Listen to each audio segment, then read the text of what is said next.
and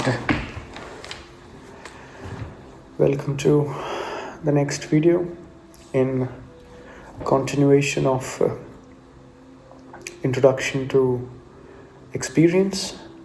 Today we will move forward with that and explore what more lies ahead. As I discussed in the last video, we are not discussing the experience of direct observation at the moment. We are discussing the experience which is created by or is the end result of the process of thinking. And in the last video, we also made a very important point that because the brain is going through that experience which is created by the thought, it becomes very important that the brain considers this experience to be real. Even though thought itself is an image, is a imagination, is a abstraction. Same words I'm using, and I'm sorry, but these are the ones which describe it most precisely. So even though thought itself is an image and an abstraction, the experience created by thought has to be an image and abstraction. An image cannot create something which is more than an image. Okay? You have to be very careful at this. An image cannot create something which is something more than an image, which is not an image, which is outside the field of image, or which is something. I don't want to use the word real because in a way the image can feel real for some time until you don't investigate it. So the image could appear to be real, but when you investigate an image, you can see that it's an image and not actually real. So the image can only create an image. So the process of thought, the process of abstraction of thought creates an experience which is itself an abstraction. But the brain has to consider this experience to be something real and something which is not an abstraction. Now, this is the reason why the brain avoids the fact that the experience is created by the process of thought. Okay? In general, when you go through an experience, a psychological experience, as we said, you don't think or you don't see, even for sometimes people don't see it even for their whole lives, that even though they have gone through experiences countless times, they are not able to see that the experience is actually produced by thought. Okay? One reason is that the process is so quick. It's a very fast process. It's like neural connections, and it happens very fast. So until you don't have an interest to observe it, you cannot see it very clearly. And the second is that the brain kind of also likes to avoid seeing it intentionally, because when it avoids seeing it intentionally, it can easily consider that experience as to be real. And when it considers that experience to be real, it can follow it and make a further decision about what to do. Then that experience can lead to action. Now, how does this experience comes about? Okay, we have beaten it quite a lot now that experience is coming as an abstraction and everything. Now, the process of experience or anything that happens psychologically is the process of division. Okay? Thought cannot create an experience without dividing itself. Okay?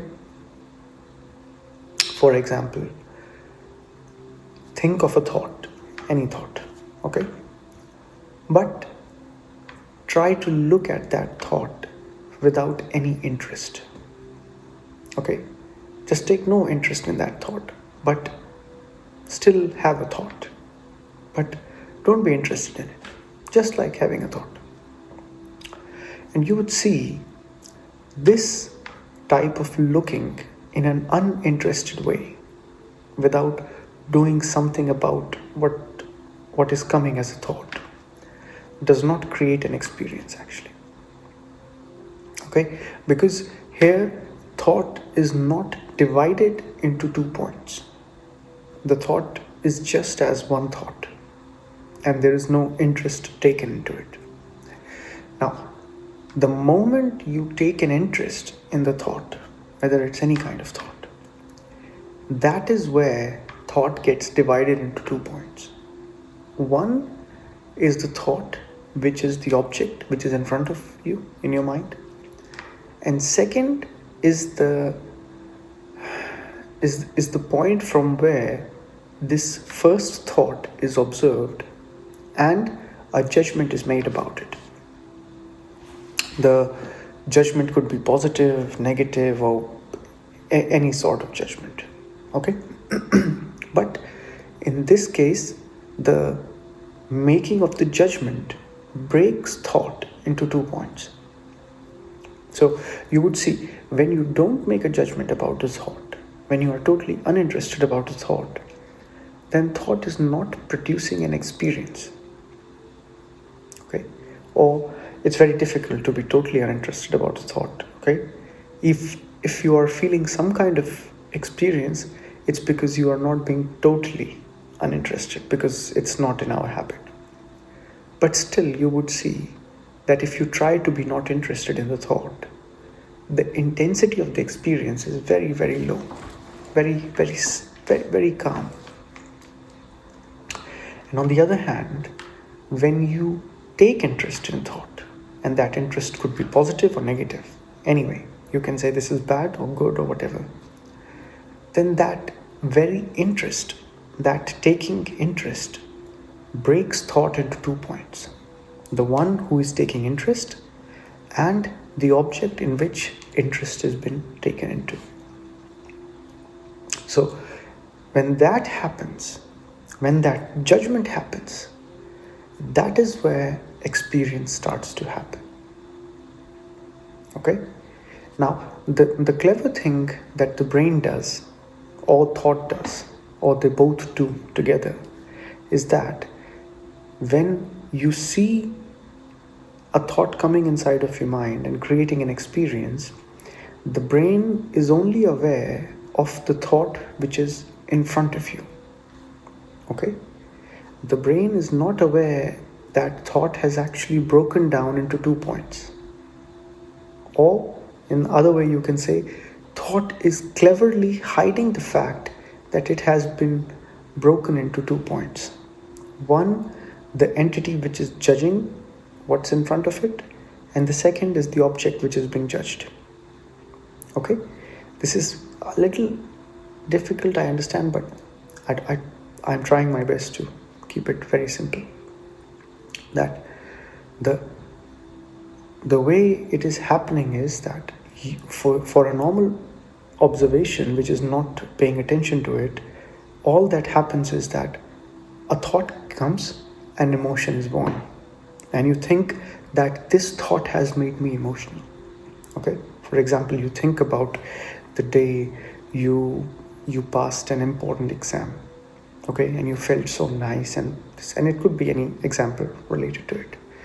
And now if you will think about it again, you would see that the moment that image comes in front of you in your mind, that you have achieved something, the emotion of goodness and proud and everything starts to come. Okay? When it starts to come, you have not been able to see, or it's very difficult to see, that thought has broken itself into 2 points. That emotion of goodness, of pride is coming because one part of the thought is creating the image that I had achieved that day that thing, and that photograph comes into your mind when you are winning it or whatever. And another part of the same thought is looking at that image and making a judgment that how nice it was. Okay? And that 2-point judgment is what creates the experience. And you can test it. If you would see the same image that you won something and everything, but this time look at that image in your mind without being interested in it.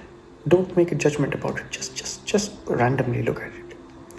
Then you would see that the intensity of the emotion has dropped down drastically. Or if you have done it properly, then there is actually no emotion. There is just that image in front of you. So, thought is an abstraction. Brain has to avoid this fact that thought is an abstraction, because when an abstraction, an image, is creating something, its product would also be an image, an abstraction.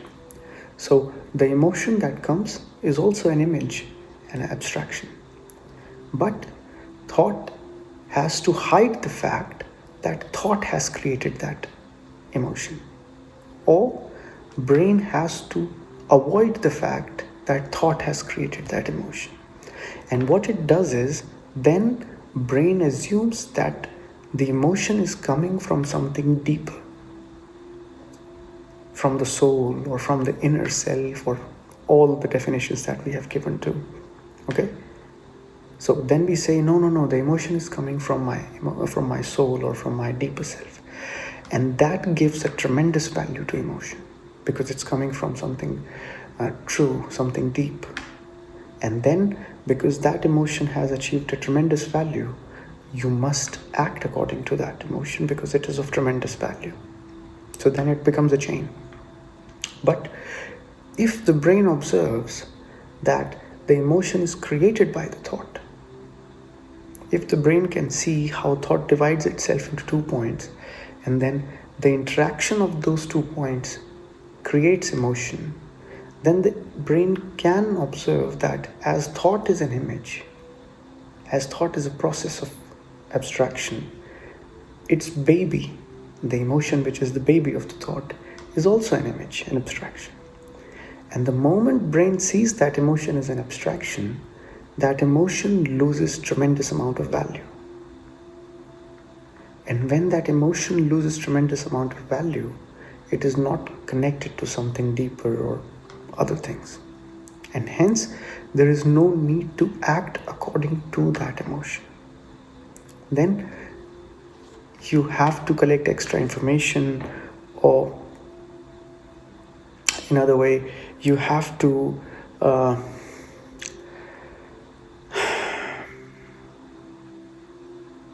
observe, let's say. You have to observe that, okay, my emotion is not real as the table or something. It's an image, an abstraction. It is trying to guide me to do something.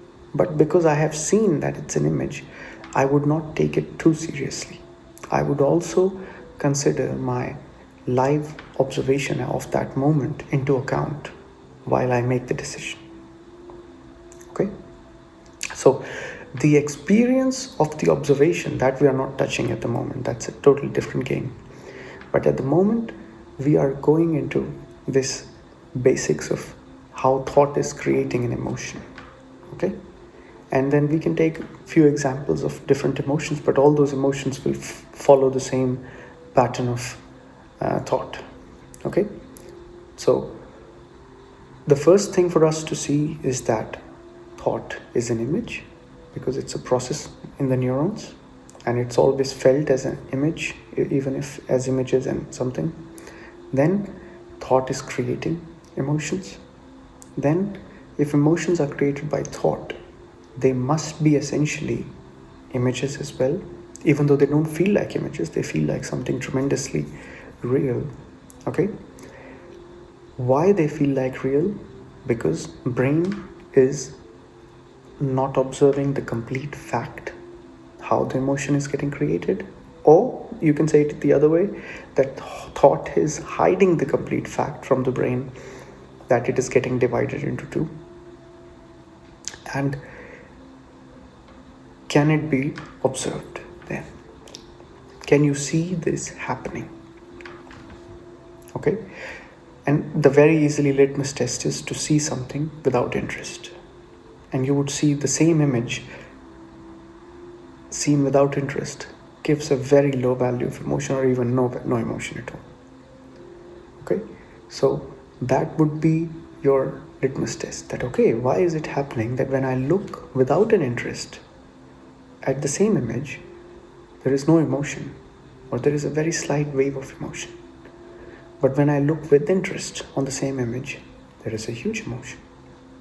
So emotion is dependent on how I look at the object or at the image, what is in front of me. Okay? Usually we think what is in front of us is creating an emotion into us. Okay? But the fact is, how you look at something will decide whether you will become emotional or not. Okay?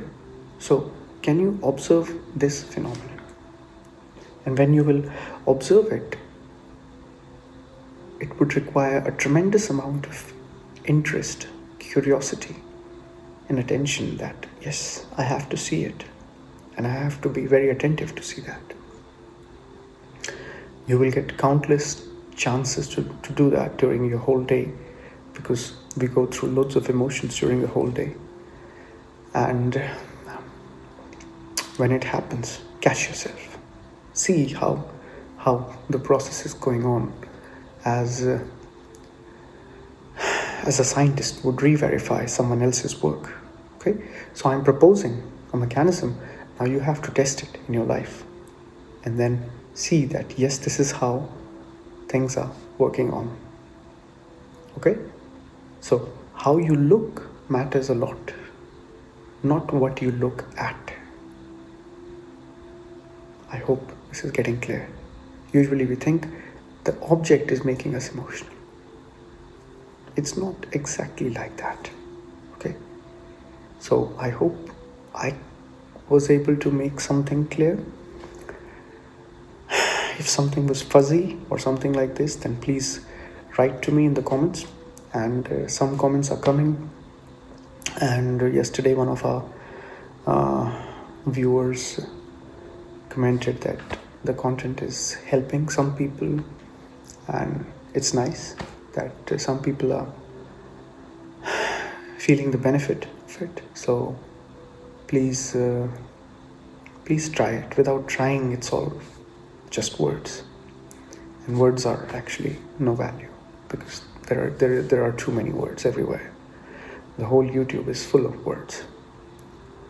So what is not is actually the experiment of it, the testing of it. Test it. As you will test it, you will see it. Catch yourself. That's the real game, actually. So I hope this was helpful, and we will meet next time.